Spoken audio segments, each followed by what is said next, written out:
la yasilal abdu ilallah wa huwa mustahin ilal wusul. Seseorang tidak akan sampai kepada Allah jika dia masih bersyahwat pengen usul, jika dia berangan-angan ingin kasyaf, ingin sakti, ingin dapat Lailatul Qadar. Usah ditunggu-tunggu, jadikan kullal lail Lailatul Qadar.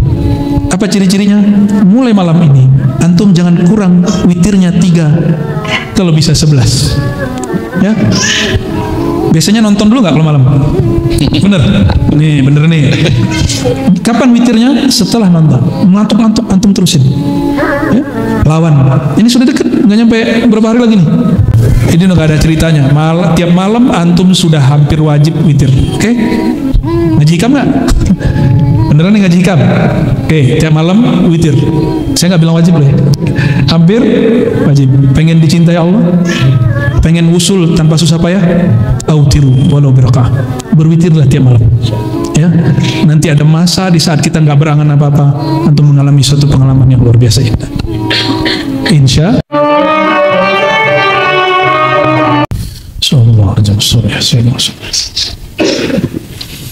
Assalamualaikum warahmatullahi wabarakatuh.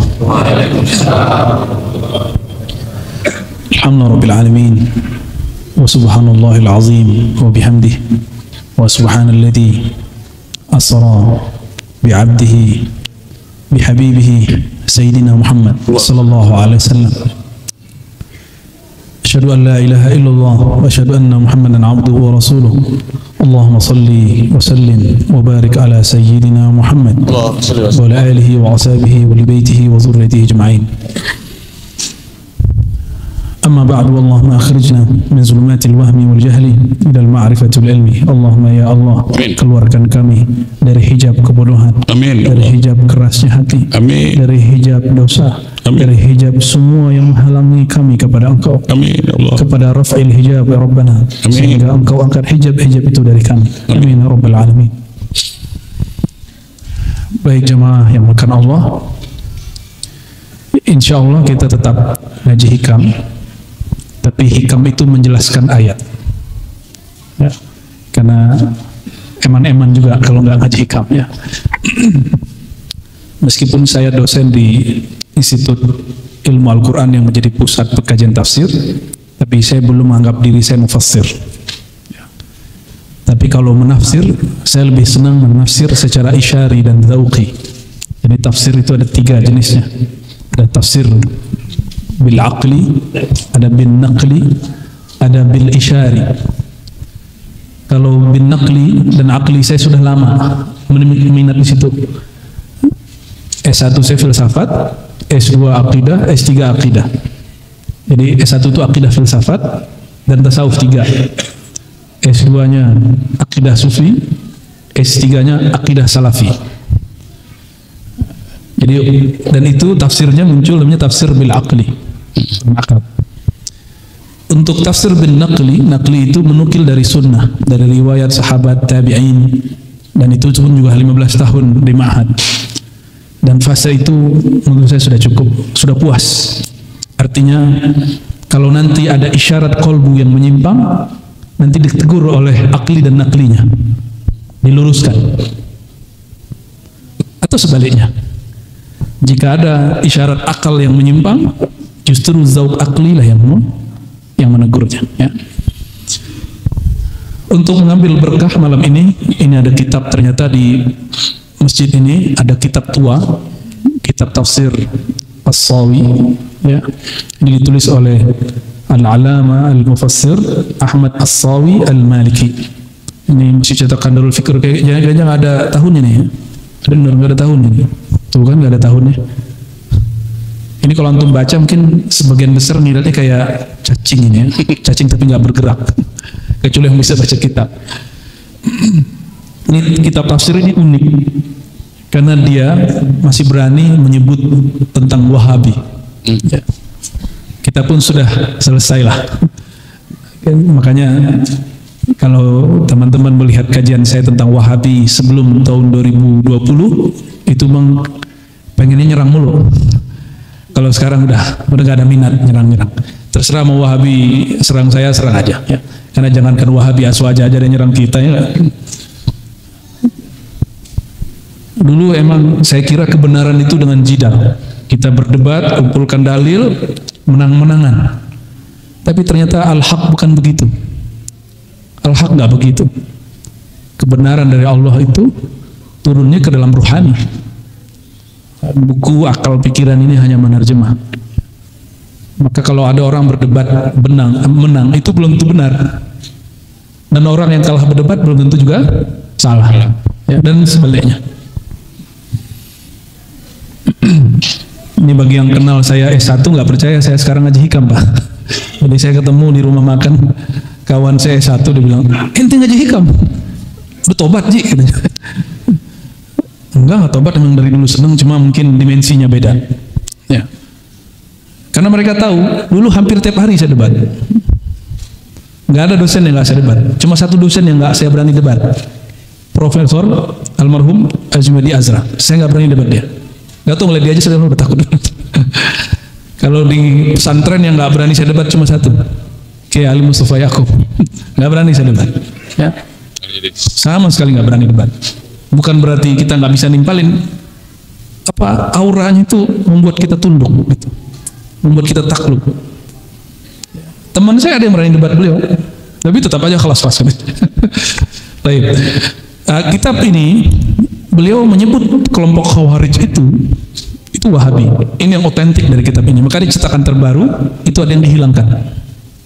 Jadi Al-Allamah As-Sawi, Syekh As-Sawi ini Al-Maliki, mazhabnya Maliki, betul-betul gergetan dengan pergerakan Wahabi di zaman dia, ya.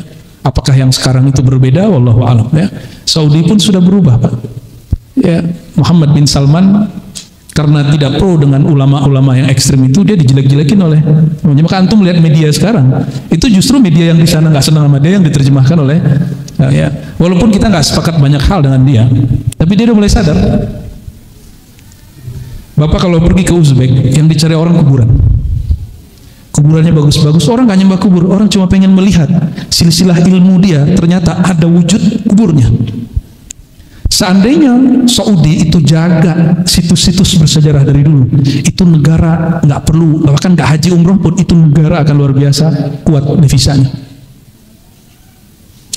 Cuma mereka sudah ngancurin banyak, ya, sudah banyak ngancurin situs-situs bersejarah. Hatta tempat Nabi lahir pun sudah nggak jelas, ya. Sekarang yang sisa cuma Ka'bah dan Raudhah. Nggak ada lagi. Baqi hancur, Ma'la hancur. Coba cek Ma'la 100 tahun lalu, itu masih ada nisan dan ada dibuat pusara. Masih ada, Pak.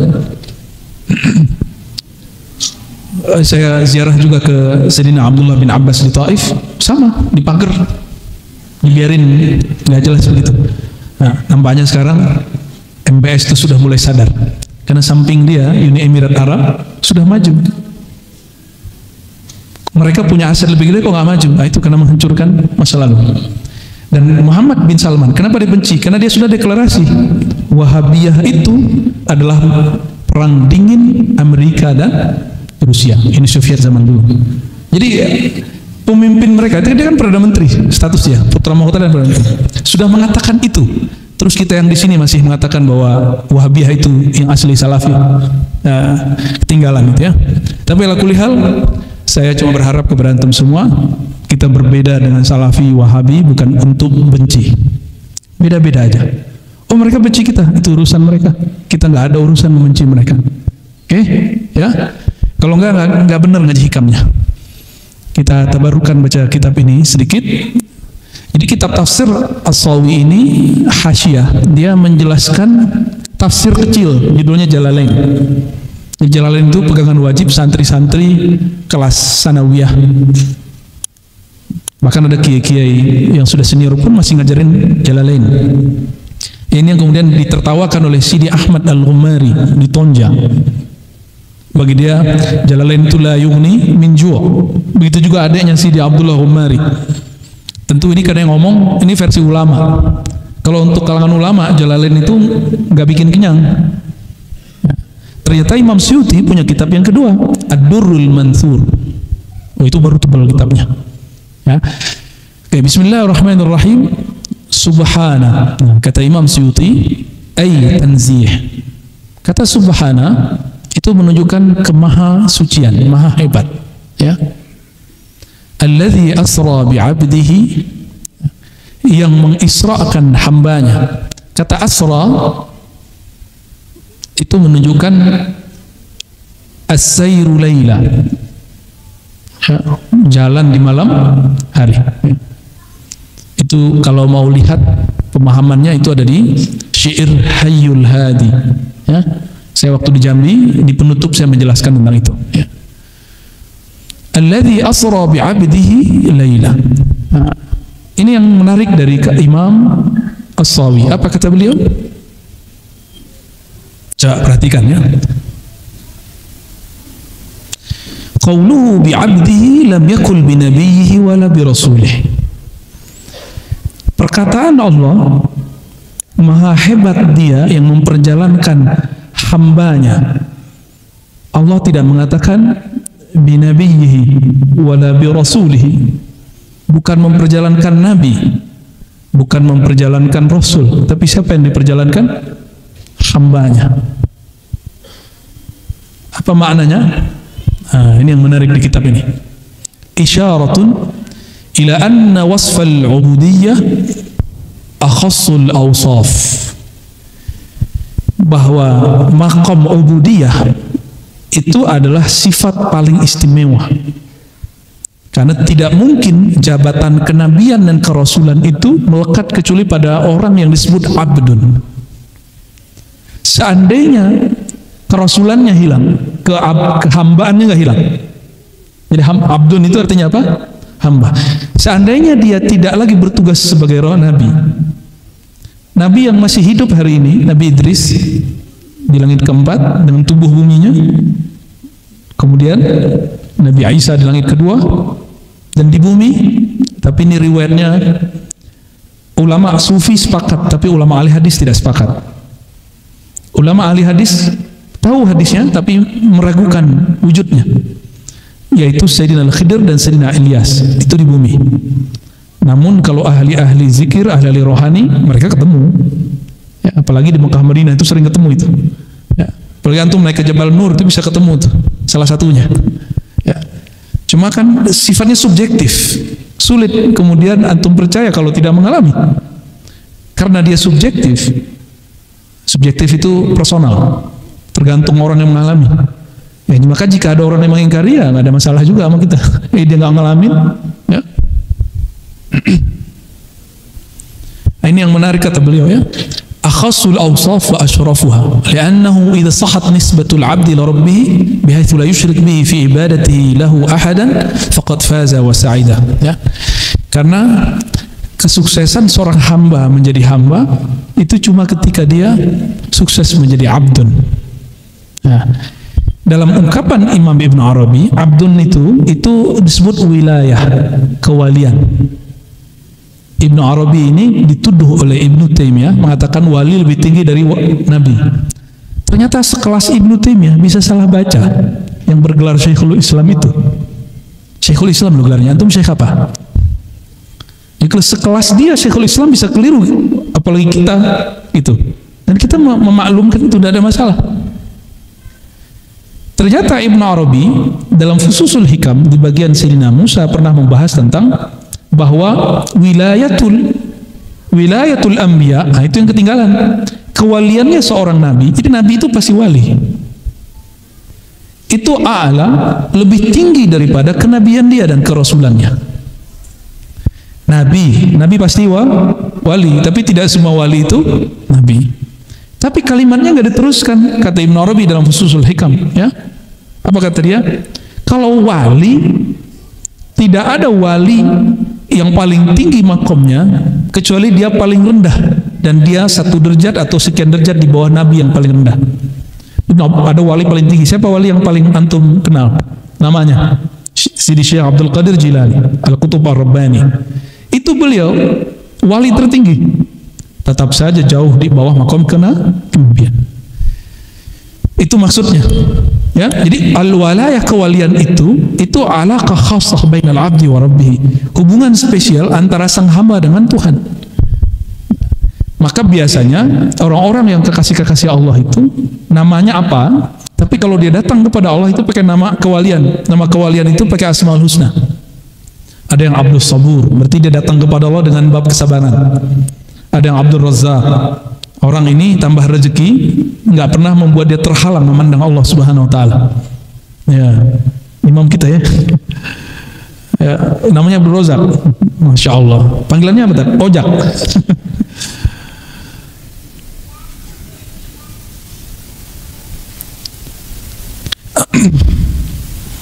Lalu beliau menyebutkan di sini banyak sekali ya.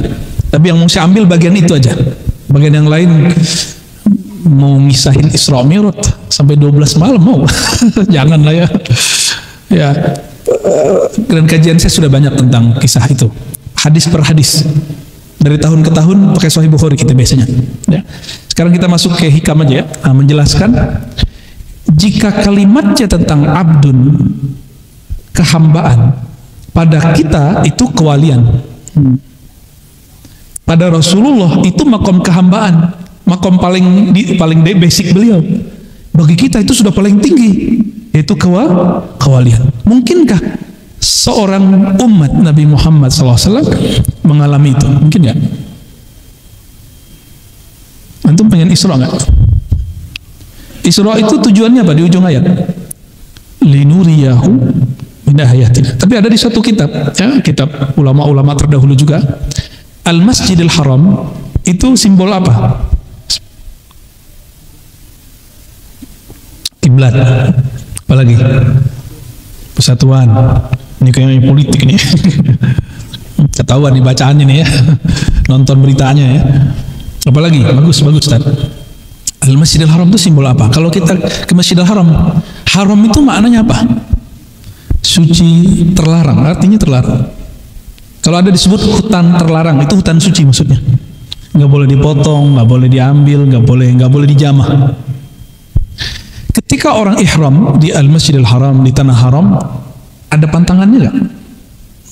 Boleh nggak musyrik masuk ke kota haram? Nggak boleh. Maka beberapa masyayikh kami mengatakan minal Masjidil Haram itu adalah perjalanannya sahamba. Dia pertama kali adalah bab tauhid, karena Al-Masjidil Haram itu simbol tauhid. Jadi modal awal orang itu bisa menjadi hamba yang diisrakan Allah, dia harus kuat dulu. Ayyuharrim ma siwallah. Dia haramkan dirinya dari selain Allah Subhanahu wa taala. Ya. Wallahu alam, itu penafsiran beberapa masyayikh, bukan penafsiran saya ya. Nah, ilal Masjidil Aqsa. Masjidil Aqsa yang kita sebut juga Baitul Maqdis, ternyata dulu hampir setiap nabi pernah ke masjid itu. Dan itu adalah reuni akbar. Para anbiya 124.000 berkumpul di sana dan semuanya menjadi makmum baginda Nabi Muhammad sallallahu alaihi wasallam. Ini sering saya berikan pertanyaan di jamaah kita dari bulan kemarin. Begantung masuk akal nggak? Orang yang hidup jadi imam, makmumnya yang udah meninggal. Gimana? Orang yang hidup siapa itu? Baginda Rasulullah SAW. Makmumnya paling yang berjasad itu 4 doang itu, Nabi Khidir, Nabi Isa, Nabi Ilyas, Nabi Idris. Selebihnya itu apakah Allah beri jasad lagi? Tidak ada riwayat yang menyebutkannya. Cuma disebutkan para anbiya mereka bermakmum kepada baginda Rasulullah SAW. Dalam akidah Islamiyah ada namanya qudrah iradah. Sanggupkah Allah memberi mereka tubuh? Sanggup. Maka supaya sah mereka menjadi umat Rasulullah, itu mereka dikasih tubuh harusnya. Itu walaupun cuma sesaat. Saya mau tanya lagi, lebih mulia nabi atau malaikat? Bener nih, serius. Malaikat boleh nggak bertubuh, berjasad ya? Dia menyerupai. Jangan-jangan hadirnya ada yang bukan orang, orang-orangan maksudnya. Karena banyak sekali riwayat di zaman Bani Israel, ada orang keluar dari rumahnya ditemuin seseorang, ternyata orang itu malaikat. Nggak usah di hadis, itu hadis Bukhari Muslim. Di kisah Sayyidina Ibrahim, beliau didatangi 3 orang. Yang masih ingat Hal ataka hadithul mukarramun. Kan itu ya? Itu gimana? Malaikat menyerupai 3 orang laki-laki. Itu yang hombrang-hombrang jatuh cinta sama mereka. Yang 3 ini. Nah, ketika dihidangkan makanan, Nabi Ibrahim gak sadar. Bayangkan, sekelas Nabi itu gak langsung bisa memahami kejadian siapa yang di hadapan dia. Apalagi cuma wali, apalagi cuma seorang seperti kita ini. Baru ketahuannya apa? Pas ngidangin domba. Nah, ini guyonannya para habaib. Inilah dalil awal makan kebuli. Ya enggak lah, dulu kan mana ada nasi di situ ya. Nasi itu kan dibawa oleh orang-orang India. Ya, sama orang Indonesia, Thailand di belakangan ya. Mungkin dulu apa gitu, wallahu a'lam. Yang penting dihidangkan daging domba. Ternyata mereka nggak mau makan. Di sana kalau makan baru merinding. Sayyidina Ibrahim, apa kata beliau? Kalian bukan orang ya, baru nyadar. Jadi itu saking hobinya Sayyidina Ibrahim ikram dhuyuf. Maka siapa di antara antum yang kalau ada tamu selalu menghidangkan makanan, itu insya Allah bersama Sayyidina Ibrahim nanti. Insya Allah mau. Kalau bersama Nabi kelasnya VIP, bukan VIP lagi ya. Jadi para anbiya ini yang dirahasiakan. Apakah mereka diberi tubuh? Tapi secara akidah Ahlussunnah, apakah Allah sanggup menjadikan mereka bertubuh? Ya jawabannya tadi, lebih mulia malaikat atau Nabi? Lebih mulia Nabi. Karena lebih mulia Nabi, mungkinkah Nabi bisa berjasad? Mungkin aja. Ya. Oh, saya nggak pernah lihat ya. Antum nggak pernah lihat bukan berarti nggak ada. Nggak pernah merasakan ya. Makomnya belum nyampe ya. Gimana mau ngerasain? Nah, di kitab Hikam. Nah, gimana? Karena kita bukan Nabi. Isra itu perjalanan ruhani disebut dengan mukasyafah. Mi'raj itu perjalanan ruhani. Dia gabungan 2, musyahadah yang tinggi lalu mukasyafah yang tinggi dan musyahadah. Mukasyafah itu yang disebutkan di ujung ayat, linuriyahu min ayatina innahu huwas sami'ul basir.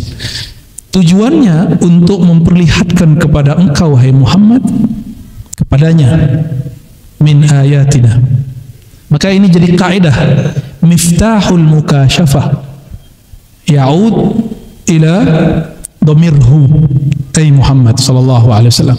Maka orang yang hanya dapat melihat yang benar dari mukasyafah itu cuma satu, min babi sayyidina Muhammad sallallahu alaihi wasallam. Karena lafaznya jelas, linuriyahu hu ay sayyidina Muhammad sallallahu alaihi wasallam min ayatina, agar kami memperlihatkan kepada sang Muhammad ayat-ayat kami. Ini lafaznya. Maka dari sini ulama-ulama ahlul haqaiq mengatakan ini kaidah azimah, bahwa tidak ada pengalaman batin yang sahih kecuali min babi Sayyidina Muhammad SAW, kecuali lewat pintu Sayyidina Muhammad SAW, lewat cinta beliau, lewat syariat beliau, lewat thariqah beliau, lewat haqiqah beliau dan ma'rifatnya beliau. Gak bisa yang lain. Itu gak mungkin. Mesti lewat Nabi Muhammad SAW. Kalau tidak itu disebut halu. Ya. Beberapa waktu lalu ada orang datang ke Ribat, katanya mau memberantas haluisme. Ternyata dia lebih halu daripada saya, ya. Dan yang dia sebut halu itu yang dialami oleh Imam Bukhari, oleh Imam Ghazali, oleh Imam Hakim Tirmizi, oleh Imam Ibn Arabi, oleh Syekh Abdul Qadir Jilani. Kita saudarin begitu, ya nggak bisa nanggepin juga dia, nggak bisa membedakan antara pengalaman batin dengan ngayal. Saya tanya tentang definisi halu aja dia nggak tahu. Haluisme dari mana ente? Ya. Membuat istilah itu mesti ada pertanggungjawaban ilmiahnya. Ism itu apa? Itu aja kami bingung. Ya. Kata Imam Ghazali dalam kitab Al-Munqiz Minad Dhalal. Ini Indonesia punya Jatman, Jami'ah Thariqah Mu'tabarah.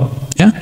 Jami'ah Thariqah Mu'tabarah itu menyebutkan bahwa thariqah kami, thariqah tasawufnya Imam Ghazali. Oke, tasawuf Imam Ghazali. Imam Ghazali dalam kitab Al-Munqiz Minad Dhalal mengatakan apa? Orang kalau sudah Allah buka hijabnya, ini di bagian bab tasawuf, maka dia akan diizinkan Allah menyaksikan arwah, para malaikat, anbiya, aulia. Ini kalimat, apa dia halu? Apa Imam Ghazali halu? Ada berani bilang Imam Ghazali halu? Ya, jangan-jangan ente yang halu. Ya.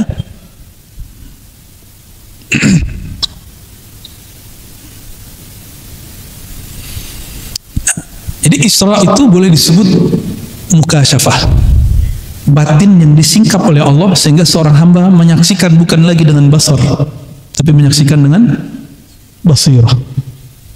Apa beda basar dan basirah? Kalau basar ya terhalang tembok, terhalang dia. Tapi kalau basirah dia tidak terhalang itu. Ini yang terjadi pada Sayyidina Umar. Dizahirkan ketika lagi khutbah, dia berteriak kepada panglimanya yang sedang bertugas di wilayah Irak. Dia di Madinah. Mungkin saja. Kenapa? Itu yang disebut oleh Imam Al-Mursi. Makom dia kuntu sam'ahu alladhi yasma'u bi. Itu Sahih Bukhari.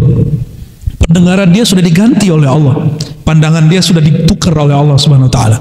Makanya mereka itu disebut abdal. Abdal itu secara harfiahnya diganti sifatnya.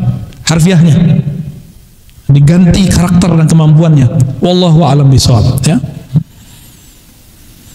Law annaka la tasilu ilai illa ba'da fana'i masawik wa mahwi da'awik lam tasil ilaihi abada. Ya.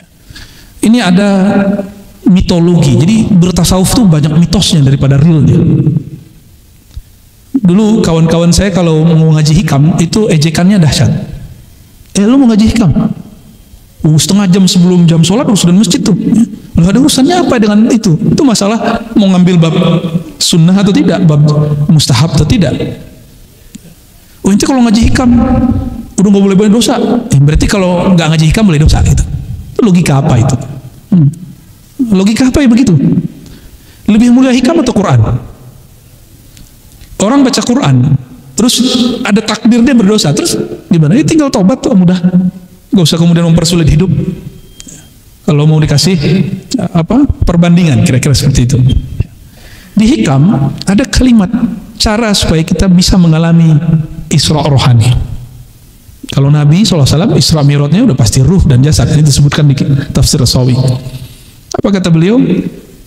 Kalau menurutmu bisa sampai kepada Allah, dimi'rajkan kepada Allah itu setelah kamu betul-betul bersih, setelah kamu betul-betul tidak ada lagi cacat di batinmu, la tasil ilaihi abada, kamu tidak akan pernah mi'raj rohanimu. Jadi kalau mitologi tentang tasawuf ini nggak kita berantas, orang-orang akan nggak ada yang bertasawuf. Kalau mau bertasawuf ntar lupa dunia loh. Lu gimana mau ngelupain dunia? Masih makan, masih minum, masih kawin, ya. Gak mungkin. Semakin orang bertasawuf dunia ngejar dia, bukan dia ngejar dunia. Nah, tapi ciri-ciri orang-orang yang dia cinta kepada Allah bukan dunia, dia melepas yang dia punya itu gampang. Kalau ada dia berbagi, kalau nggak ada ya dia bersabar. Nih, udah bisa begitu belum? Saya lagi belajar begitu. Ya. Kalau ada berbagi, jangan nunggu berbagi pas udah kaya. Kapan antum bakal jadi benar-benar kaya? Hah? Mulai berbagi itu dari sekarang kita udah mulai tabungan sedikit, mulai berbagi. Jangan nunggu kemudian numpuk duitnya. Nah, ini kita terjemah secara harfiah. Seandainya ada mitologi tentang tasawuf bahwa orang tidak usul kepada Allah illa, tidak bisa mi'raj rohaninya kecuali ba'da fana'i masawik, setelah habis semua kesalahanmu, nggak akan ada lagi dosa, ente jadi orang suci dunia akhirat. Nah, begitu. Wa mahwi da'awik, hilanglah pengakuanmu, sombong-sombong, merasa-merasamu, ya. Lam tasil ilaihi ibadah. Kalau itu kriteria kalian tentang tasawuf, kalian tidak akan pernah bertasawuf. Kalau itu kriteria kalian tentang thariqah, tentang usul, tentang sampai kesadaran bertuhan, bermi'raj rohani kepada Allah, maka kalian tidak akan pernah mencapainya. Ya. Ini makom sulit, tapi pasti ada jalannya. Toh orang dulu bisa menjalaninya, masa sekarang nggak bisa? Imam Bukhari cari satu hadis berapa bulan? Berapa bulan Imam Bukhari cari satu hadis? 3 bulan itu cepat. 6 bulan. Ada Imam Bukhari cari satu hadis, udah setahun baru ketemu orangnya. Itu Imam Bukhari. Maka menjadi ahli hadis dia bertahun-tahun. Sekarang antum coba cek Sahih Bukhari di Google, ketemu gak? Perlu berapa detik? Dulu 6 bulan, sekarang antum cuma 2 atau 3 detik, tergantung paketnya bagus dan handphonenya luar biasa. Berarti untuk mendapatkan apa yang didapat orang terdahulu, ini pakai analog sederhana. Saya belum pakai dalil, belum pakai dalil nas, nakli, akli aja dulu. Antum bisa dengan cepat mendapatkan hadis yang dulu Imam Bukhari nyari hadis innamal a'malu binniyat, dia berangkat dulu dari Uzbek ke Mekah. Antum bisa bayangkan 3-4 bulan. Gimana? Jika satu ilmu dahulu sekarang dapatnya sebentar, maka tenang aja, pengalaman rohani, ilmu-ilmu kerohanian juga begitu. Dulu sulit mencapainya, sekarang mudah mencapainya.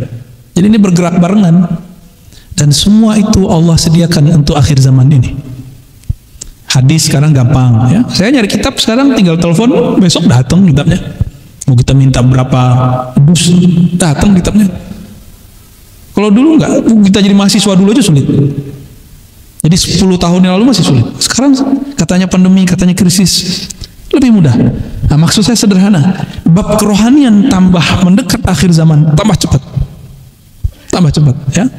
Jadi nggak usah khawatir kemudian mengatakan itu mau orang dulu, kita mah sulit. Justru yang sulit itu dulu, sekarang mudah. Coba dulu mau ngaji hikam, antum dulu ke gunung dulu loh. Mau ngaji hikam ke Padang dulu. Saya dulu ngaji hikam di Padang, Pak. Dan bolos-bolos sekolah. Tiap hari Jumat kita bolos.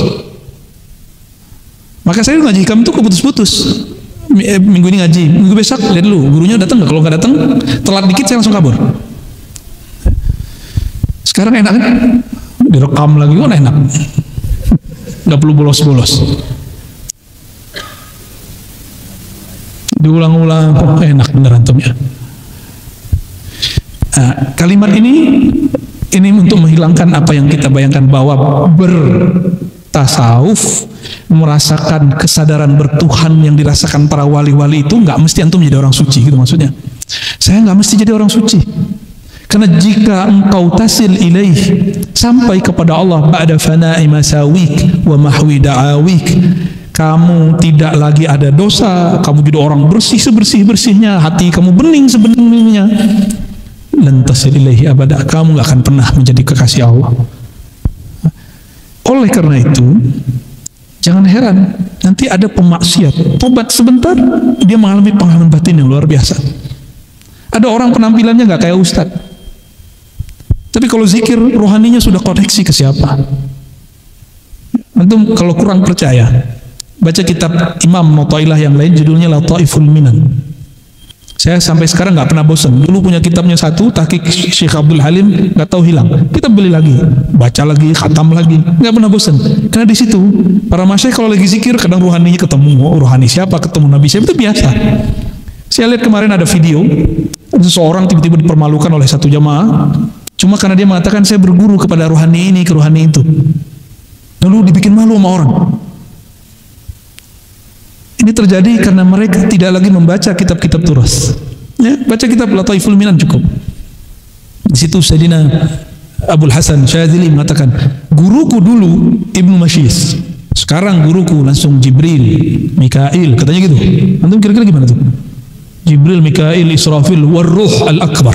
Kalimatnya ngeri kali, Pak. Saya baca itu aja, ini gimana nih kitab ini? Apa Ibnu Athaillah nggak takut dituduh sesat? Enggak, dia udah nggak takut. Dia nulis kitab itu karena tahu kebenarannya. Seandainya dia takut dicaci maki orang, dia nggak akan tulis kitab itu. Berarti wali-wali dulu udah selesai. Terus kenapa kita mundur? Kalau mereka sudah maju, kenapa kita mundur? Kita mau maju terus. Jadi mau orang bilang, Ar-Razi, ente jangan bahas hikam, itu kajian berat. Sorry, Ibnu Athaillah sudah buka, kenapa ente larang? Ya? Dan ini paling ajib, kitab tasawuf yang paling banyak syarahnya itu hikam Ibnu Athaillah.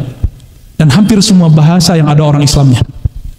Bahasa Jawa ada, Pak, disyarah oleh Syekh Soleh Darat, pakai bahasa Jawa, utawi iku. Ya, saya juga nggak paham tuh. Kita ngerti baru lihat terjemahannya. Di Johor ada ulama nulis, di Minangkabau ada, di Sulawesi ada, di Kalimantan ada. Ada yang sempurna selesai, ada nggak sempurna. Di India ada, di Persia banyak, di Turki masya Allah ada semua. Ini kitab paling viral sampai hari ini. Ya. Ya'rifuhu al-wali wa ghairul wali. Mewali nggak wali kenal kitab itu. Baik. Clear ya? Jadi kalau belajar tasawuf nggak mesti nunggu suci, oke? Ya. Jadi antum nggak mesti jadi wali dulu baru ngaji hikam. Kebalik, ngaji hikam supaya jadi wali. Bukan jadi wali dulu baru ngaji hikam. Ya. Ada yang protes, ente kayak wali aja. Iya, saya wali anak saya. Ya. Bener itu ya. Emang standar wali apa sih? Ala inna awliya Allah la khawfun alaihim wa la hum yahzanun. Lalu belakangnya bab syariat.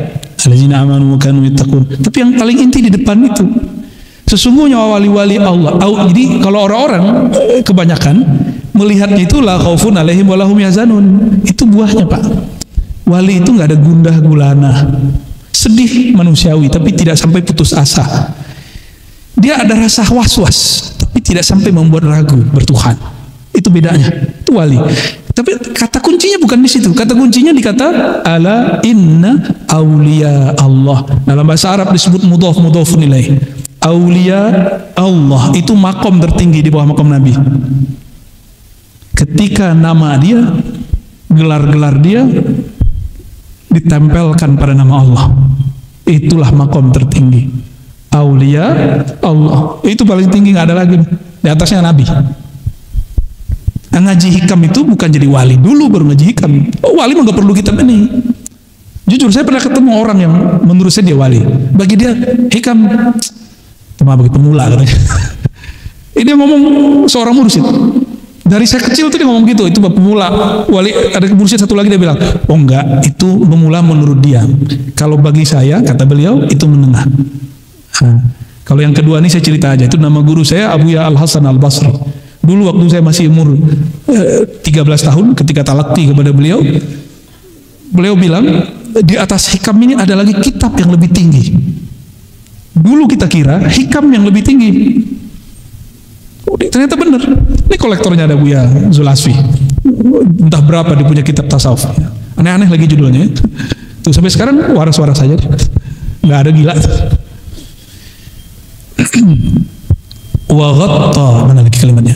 Walakin idza arada an yusilaka ilaihi satara wasfaka biwasfihi wa ghatta na'taka bina'tihi fa wasalaka ilaihi bima minhu ilaika la bima minka ilaihi. Ya, kita mungkin ada yang senang harfiah, kita terjemahkan harfiah.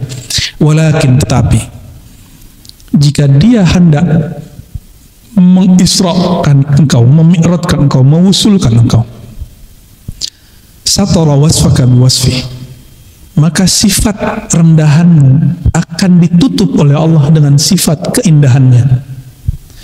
Karena Isra Mi'raj itu melihat ayat-ayat Allah yang indah, maka matanya harus diperindah dulu, harus diberi kacamata yang bagus. Karena matahari sanggup nggak lihat? Nggak sanggup lihat. Kenapa? Silau. Kalau pakai mata ini nggak sanggup, kita harus pakai kacamata hitam.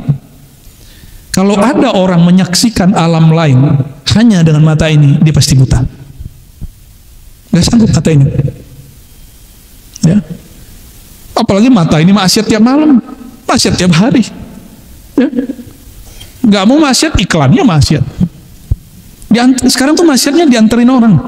Kadang-kadang kita yang anterin sendiri, mesen-mesen sendiri. Ya. Gak ada orang yang bersih dari maksiat, gak bisa udah. Ya. Wa ghatta na'taka bina'ti. Allah kemudian akan tutup sifat burukmu dengan sifat baiknya. Kalau matahari terbit, bintang kelihatan nggak? Paham maksudnya? Kalau cahaya nurullah terbit, maka semua kegelapan di batin akan hilang. Itu maksudnya. Ini kita malam hari butuh lampu banyak. Coba siang hari butuh lampu nggak? Cukup satu cahaya matahari. Dan semakin banyak manusia, mataharinya perlu nambah nggak? Satu aja mataharinya. Karena matahari nggak pernah butuh kita. Kita yang butuh matahari. Fawasalaka ilaihi bima minhu ilaik. Maka Allah mengundang kamu. Nah, Isra Mi'raj itu kan Allah mengundang.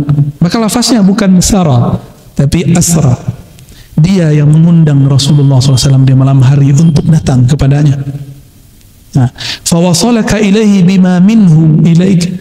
Allah akan beri undangan itu kepadamu sehingga engkau sampai kepadanya, engkau bisa mi'raj rohanimu kepadanya, karena anugerahnya mutlak, bukan bima minka ilaih, bukan karena amal baikmu, bukan karena suci.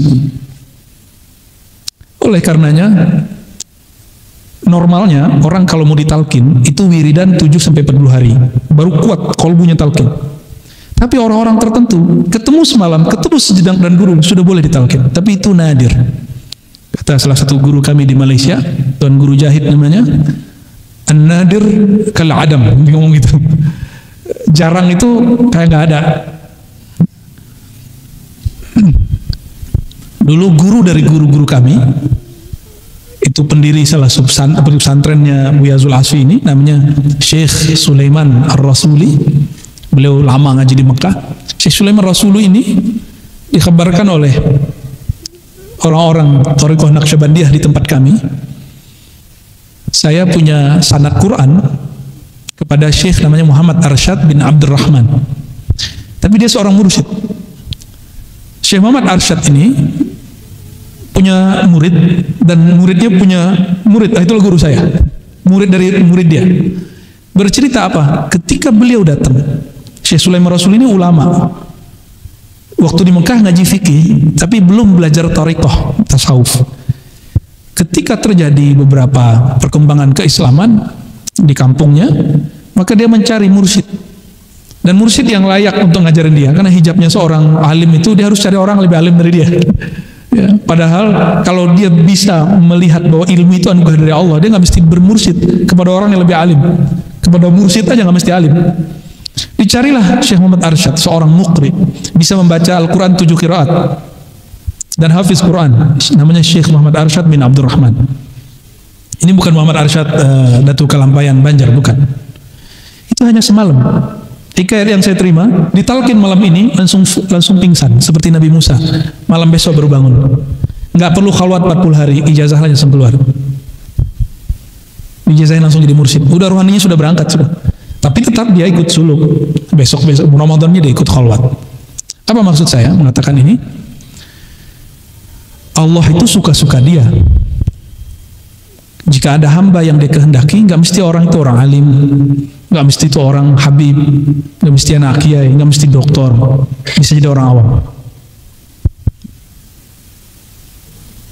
Orang yang mati masuk kubur itu ruhnya masih ada nggak? Kalau masih ada, seharusnya bisa komunikasi dong, Pak. Ya, mungkin nggak komunikasi?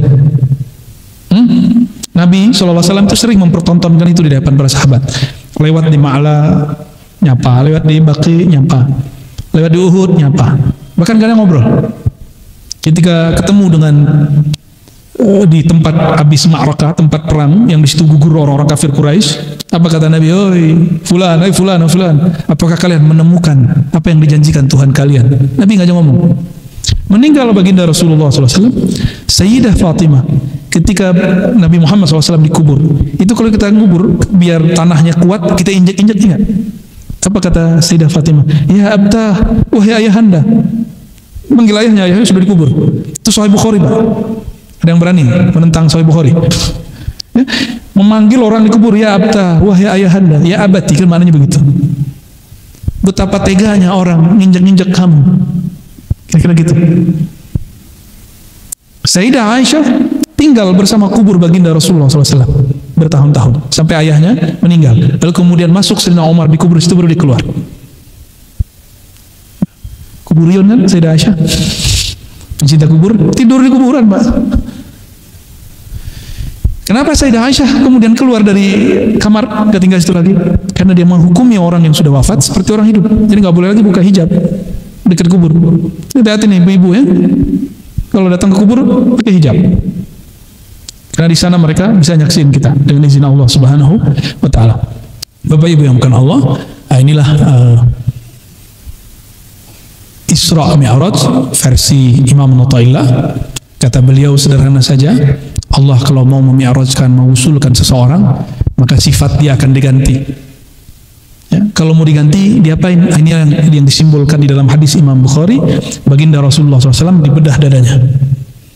Jadi kata beliau, ketika aku di rumah Ummu Hani, tiba-tiba Sayyidina Jibril dan Mikail datang, lalu membedah dadaku dan mengeluarkan jantung. Di waktu kecil ada 2 noda hitam dibersihkan. Setelah dewasa udah nggak ada. Cermin bersih, digosok lagi, tambah terang. Nah itulah rahasianya. Qalbu Rasulullah itu sudah bersih, dibersihkan lagi. Akhirnya nurun ala nur, cahaya di atas cahaya. Itulah maksudnya. Kalau yang di hadis itu simbol, karena itu alam antara tidur dan jaga. Baru beliau sallallahu alaihi wasallam menjaga. Artinya apa? Bapak Ibu yang bukan Allah, apabila seseorang akan Allah undang untuk hadir di hadiratnya, ya, fi al-hadrah al-ilahiyah, maka Allah akan membersihkan sifat-sifat orang itu.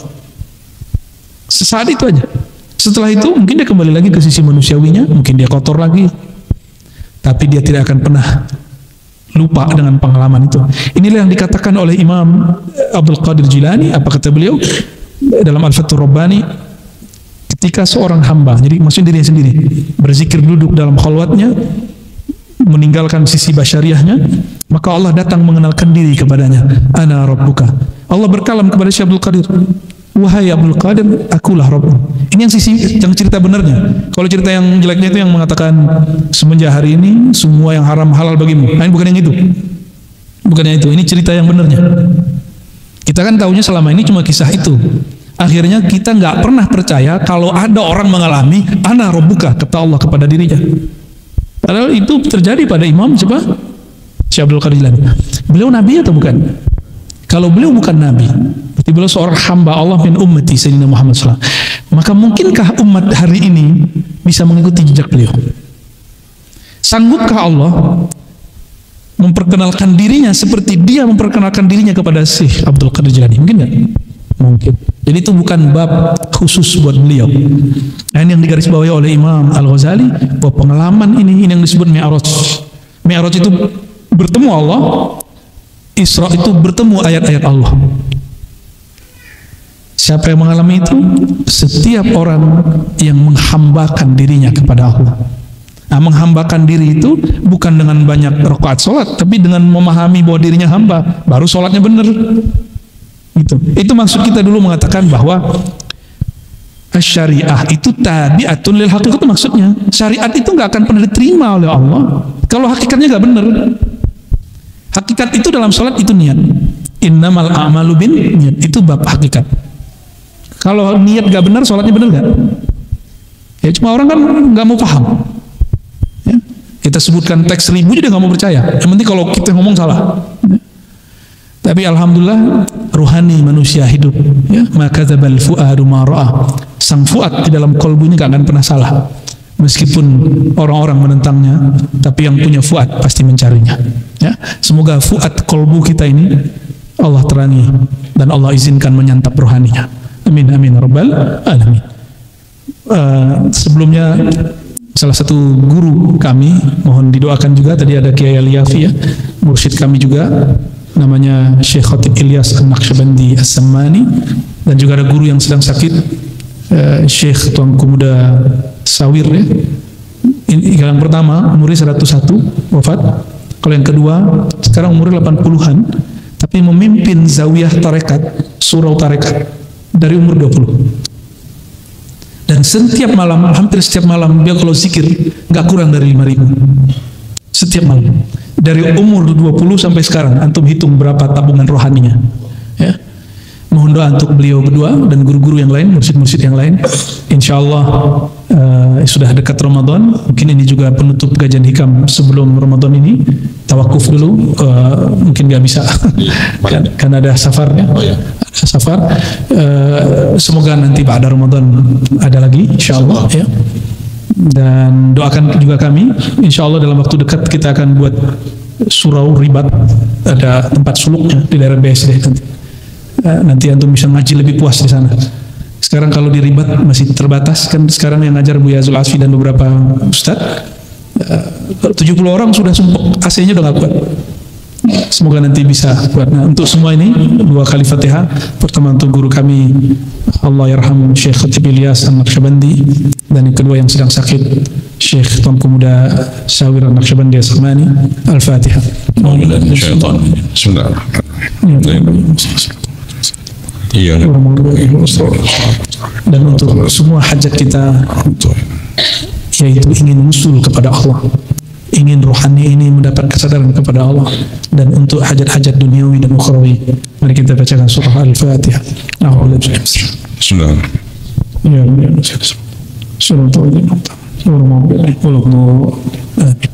Ya, fadhal Pak. Ada, karena tawakuf sampai setengah 10 boleh. Baik, kalau masih ada pertanyaan-pertanyaan, Kak Buya ada berikan kesempatan pada Bapak Ibu yang ingin bertanya, angkat tangan aja, sebutkan namanya nanti. Ada dari ibu-ibu? Enggak ada? Oh, masih ada. Assalamualaikum. Nama saya Sahrul.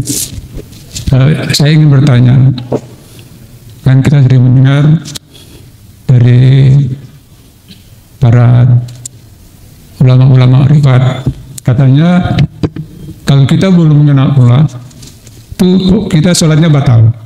Nah, ini menurut Buya gimana? Yang kedua, ada juga yang punya pendapat, kenapa Nabi Musa itu berdoa kepada Allah, berarti dia belum mengenal Tuhan, gitu. Nah, kira-kira penjelasannya. Terima kasih. Assalamualaikum warahmatullahi wabarakatuh.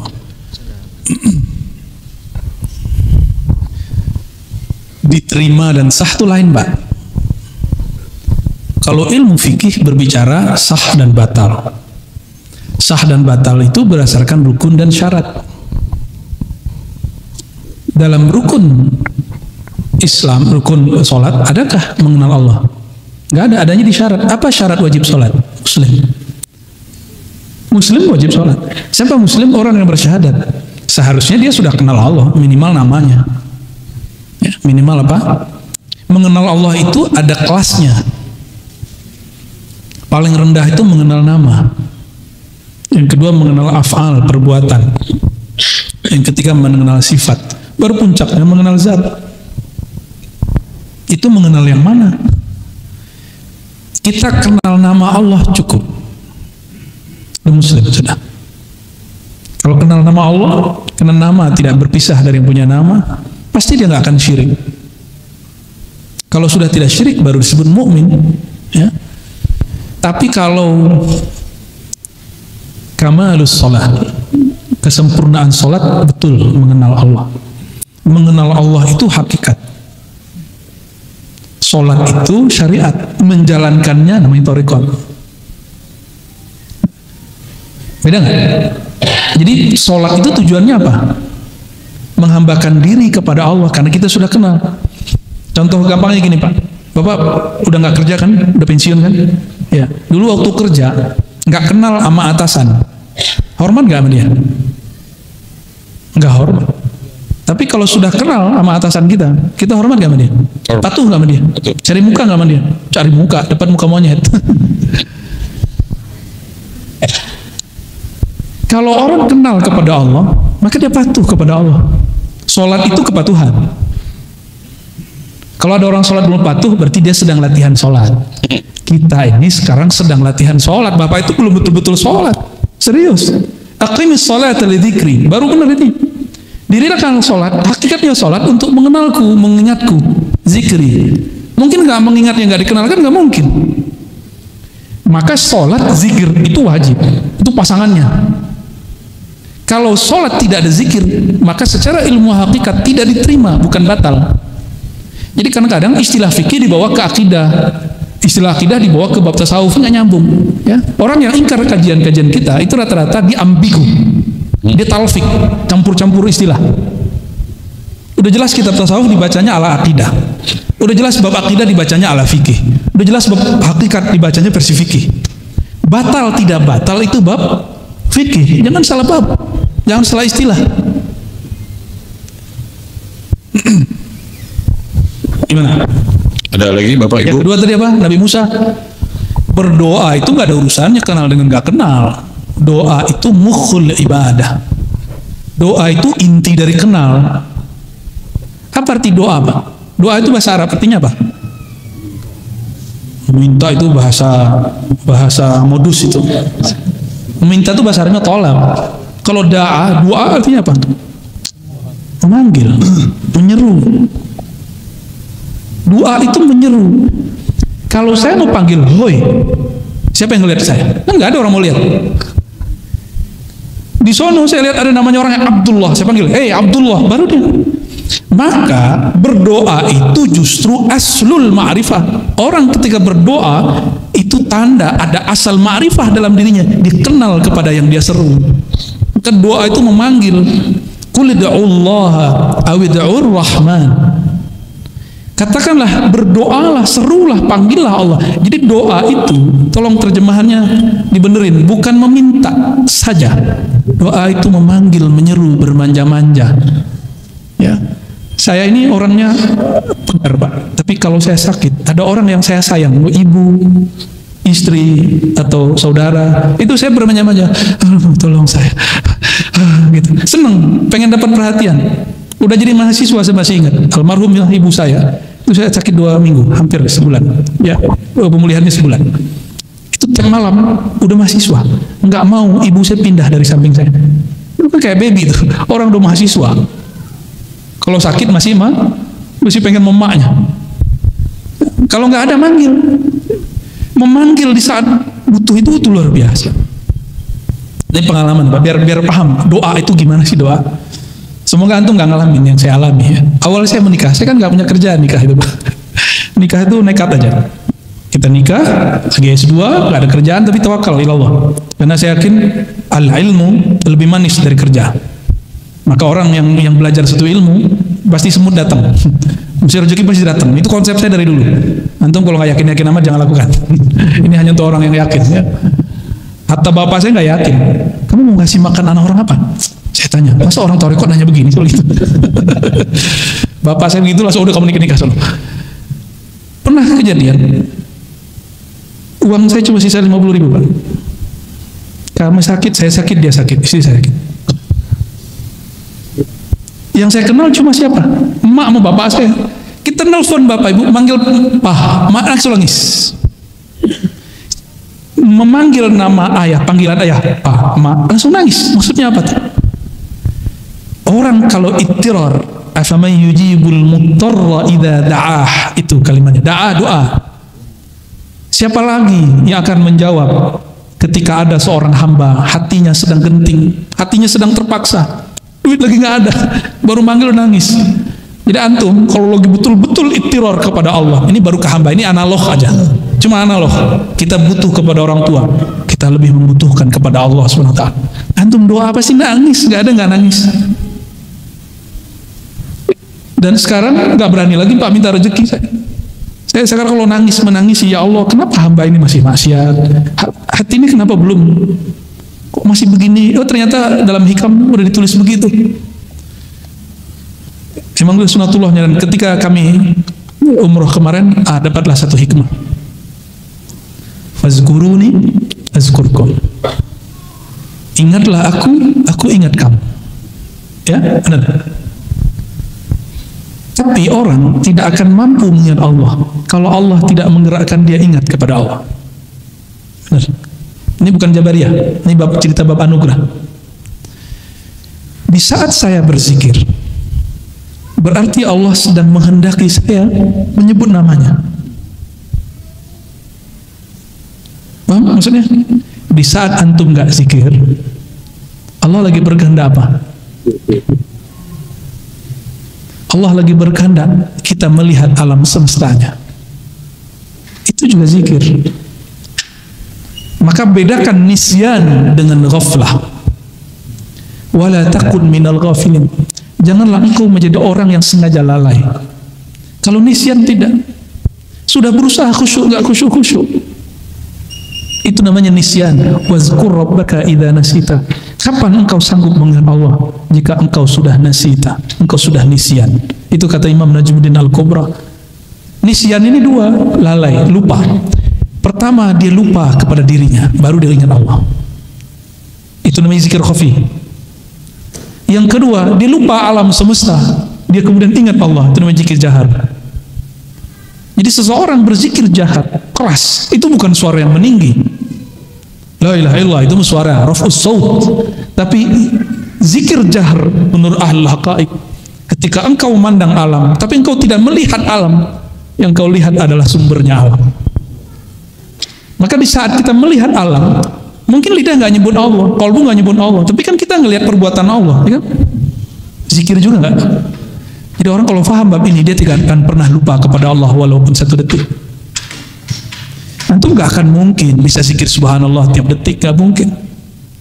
Saya ahli talqin, alhamdulillah dapat ijazah lebih dari, nggak usah sebut deh, takut antum takut disebut macam-macam lah antum ya.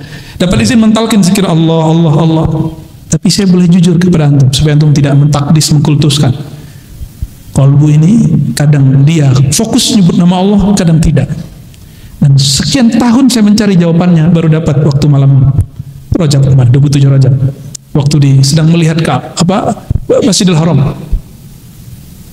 Pagi-pagi mulai dari ba'da subuh sampai syuruk, habis syuruk kayaknya malas hati ini mau sarapan, karena lagi asik sarapan rohani, mendapatkan sir fazkuruni fazkurkum.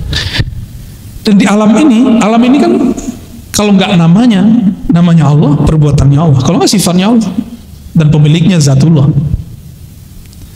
Jadi tubuh kita ini nggak boleh pisah sekalipun, sedikit pun dari nama Allah, pisah mati. Maka kalau ada binatang mati itu dia nggak nyebut nama Allah lagi. Jadi setiap binatang, tumbuhan itu ada nama Allah, Allah titipkan di mereka.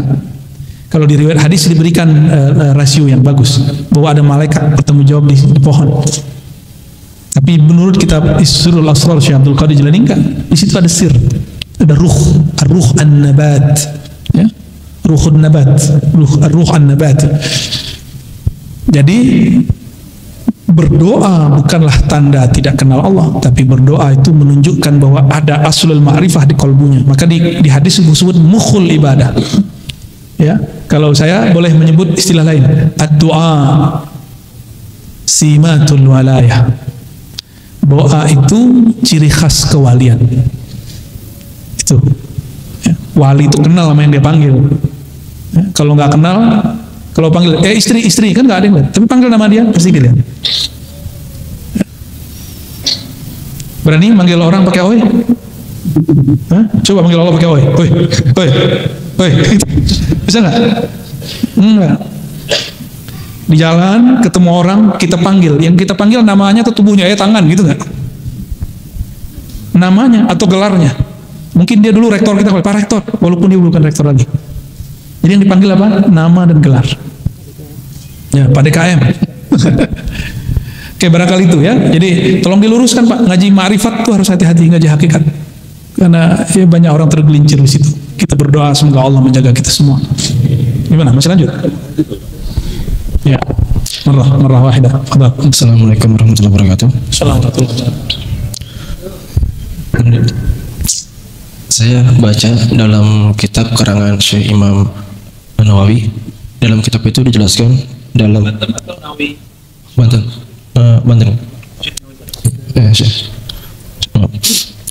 Di situ ada materi yang menjelaskan tingkat keunggulan makhluk. Di antaranya dijelaskan oleh Syekh Ahmad Marzuki.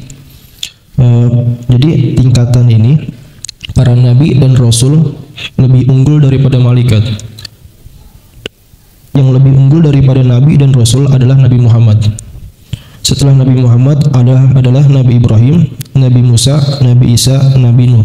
Nah, pertanyaan Bu ya, kenapa setelah Nabi Muhammad itu Nabi Ibrahim dan nabi-nabi yang lain? Sedangkan kita tahu bahwa nabi itu banyak. Kenapa Nabi Muhammad baru Nabi Ibrahim?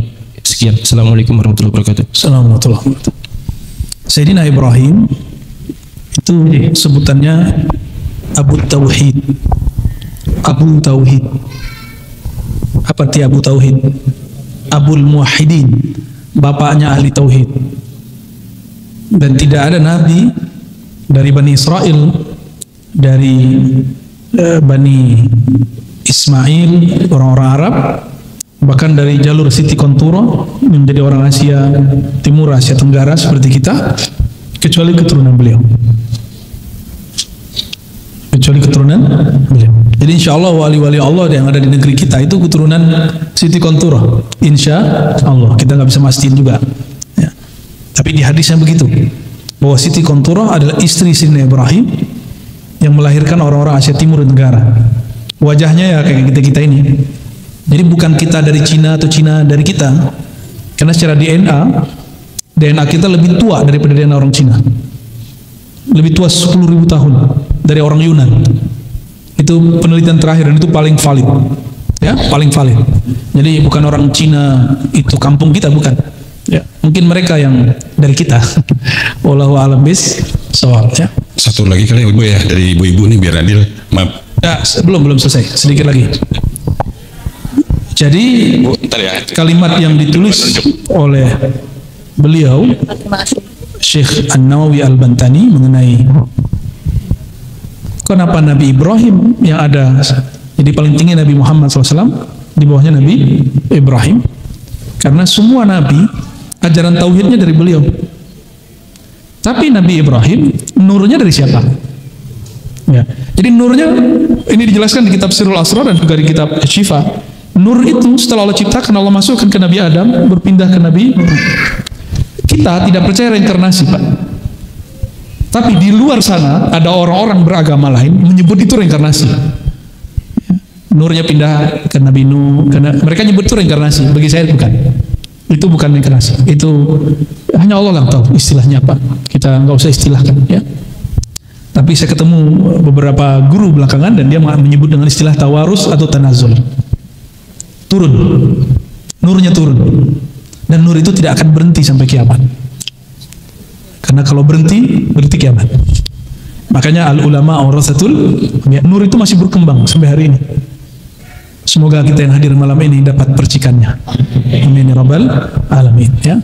Jadi tidak mesti orang yang lebih tua lebih awal lebih mulia. Ini dalilnya Nabi Muhammad SAW lebih mulia dari Nabi Adam, lebih mulia dari Nabi Nuh, Nabi Ibrahim, padahal dia belakangan. Maka bapak-bapak yang lebih tua secara biologis dari saya apresiasi masih mau ngaji sama anak muda. Barakallahu fikum. Ya. Silakan. Assalamualaikum Bu ya. Saya mau menceritakan pribadi saya. Ketika paman saya mau meninggal, itu saya mendapatkan amalan.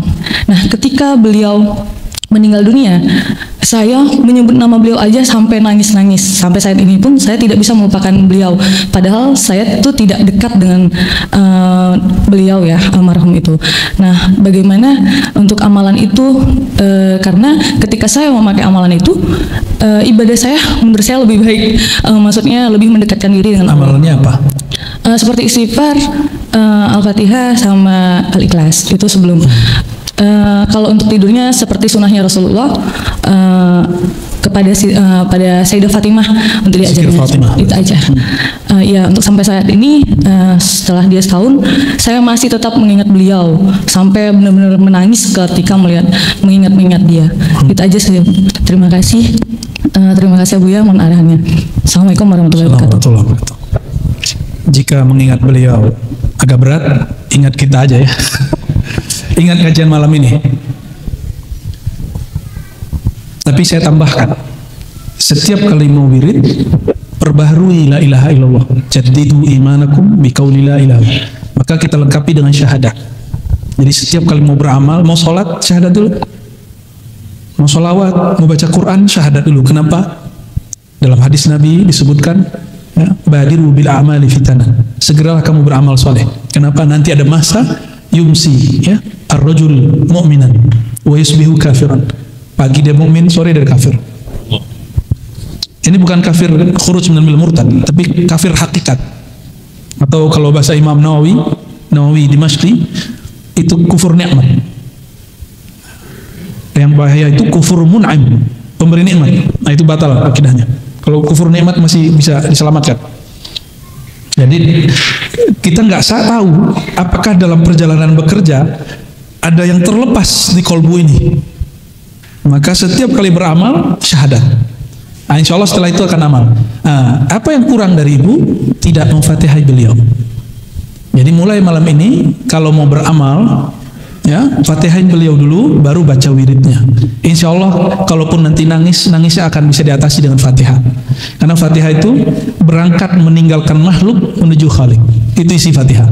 Iyyaka na'budu, ya, itu sudah hilang semua udah.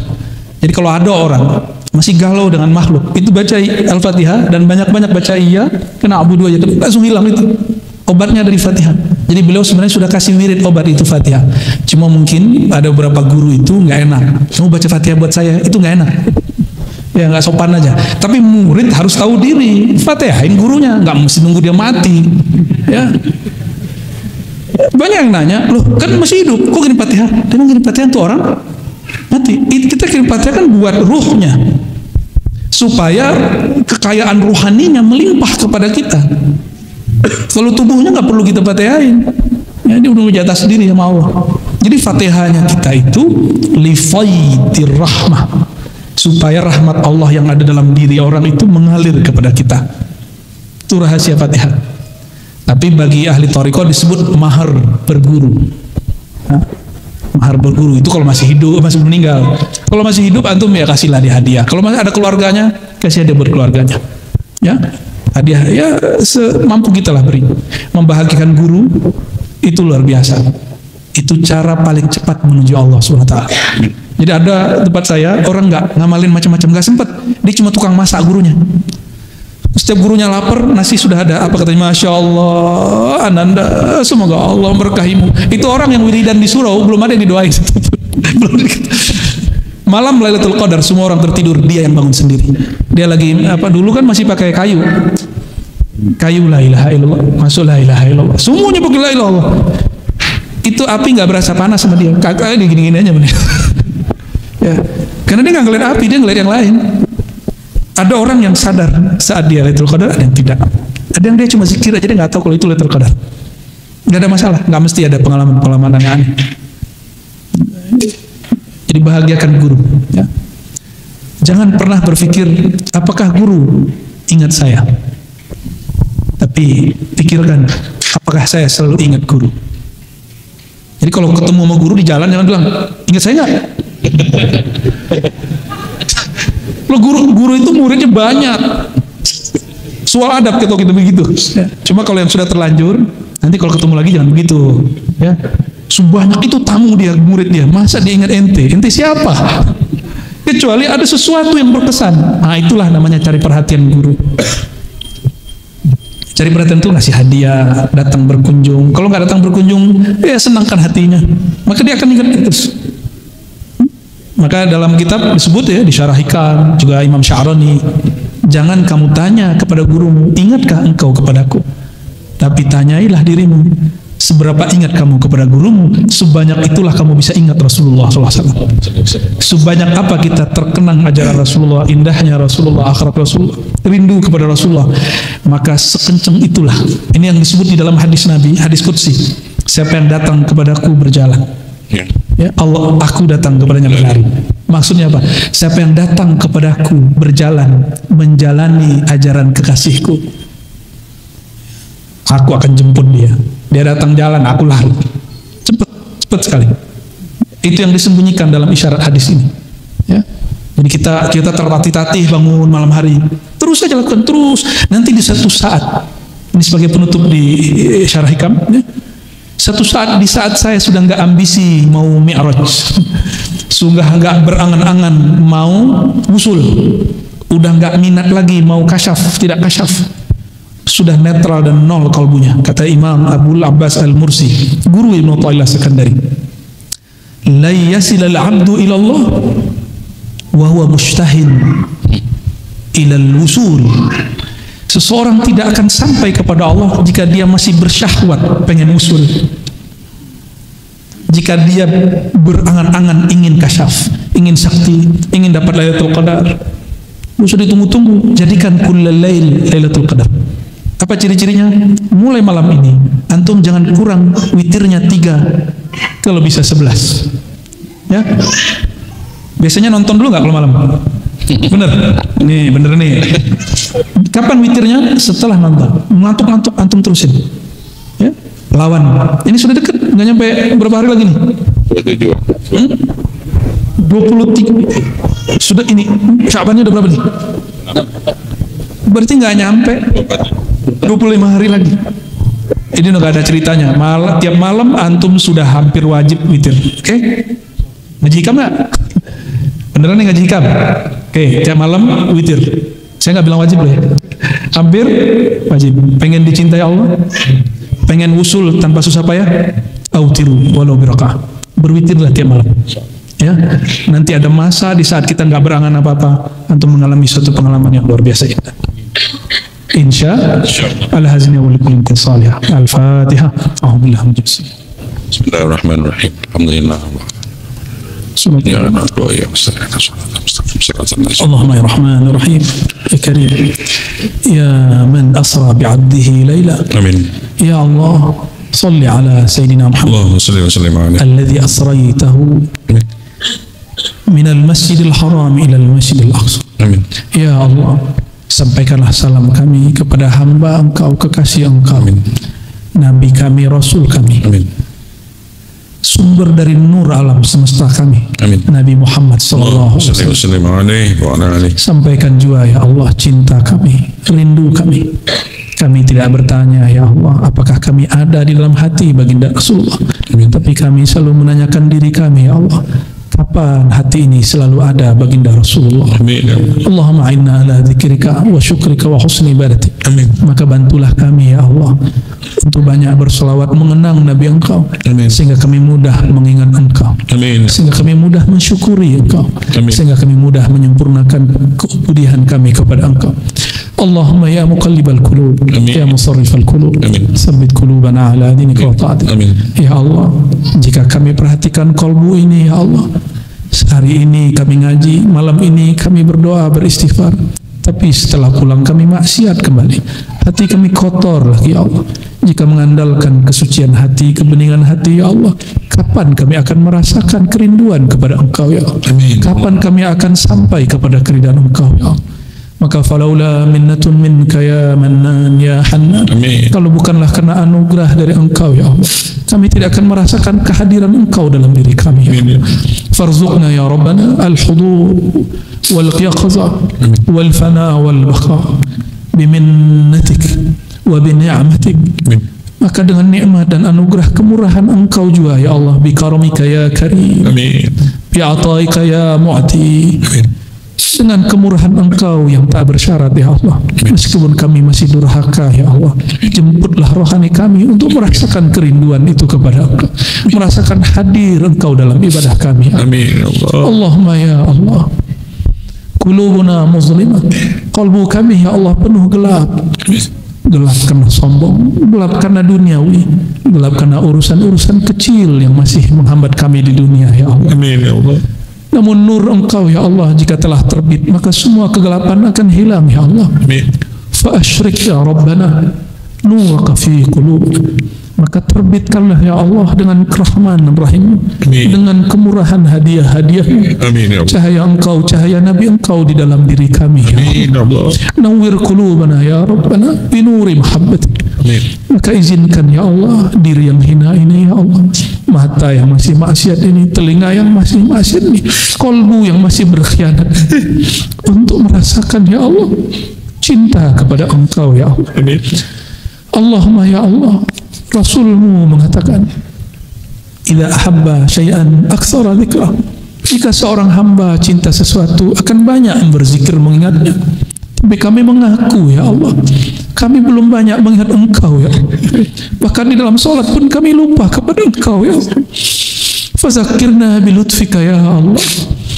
Maka jika Engkau tegur kami ya Allah, tegurlah kami dengan kelembutan-Mu ya Allah. Amin ya Allah. Jangan tegur kami dengan jalal keagungan-Mu ya Allah. Tegur kami dengan kasih sayang-Mu ya Allah. Amin ya Allah. Jangan tegur kami dengan siksaan-Mu ya Allah. Amin. Allahumma ya Allah, Allahumma ya Allah. Tiada lagi kata yang dapat kami ibaratkan sampaikan ya Allah. Ya man huwa alimun bidzatis sudur. Engkau maha tahu ya Allah semua yang tergores dalam hati kami. Engkau maha tahu ya Allah semua kotoran di dalam diri kami ya Allah.